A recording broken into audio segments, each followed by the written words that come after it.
Oh God.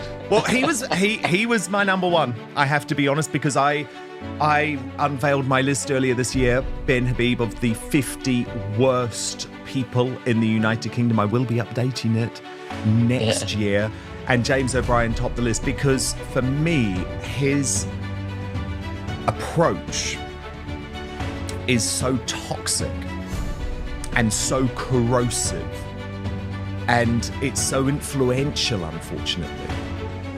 Yeah. I'm surprised he's on the list, to be honest, and only because it's a list. The list was made up by people who I wouldn't have expected to have watched his show. I switch him off. Now you can't escape it. I mean, I don't listen to it, but you see the clips on social media and see how horrible he is. He is. He's horrible. And again, I mean, he's got identity politics, the politics of envy, the anti-British sentiment. He's got all of that in spades. And, you know, again, he's got this, his manner is of one who absolutely owns the moral high ground, and anyone who disagrees with him is clearly fundamentally wrong.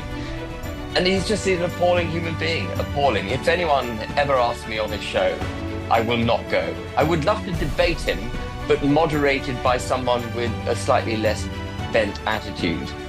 He has disdain for his listeners, and that's what I think is so appalling with what LBC's done. I mean, I've done a big investigation earlier this year into LBC. I mean, I now call them the Labour Broadcasting Company, because Ben Habib, don't get me wrong, they always used to believe in plurality, but they were certainly a station. I mean, I used to listen to them all the time. They were a station that was always on in the black cab, and they were on the right side of the argument in most cases. And I don't know what happened. It was about the time that Nigel Farage was sacked by LBC, yes, wasn't it? It pivoted from being a sensible voice to being one that's completely lunatic. Well, had effectively campaigned behind the scenes for a very, very long time to get Nigel Farage sacked. And it was over, surprise, surprise, Black Lives Matter, George Floyd.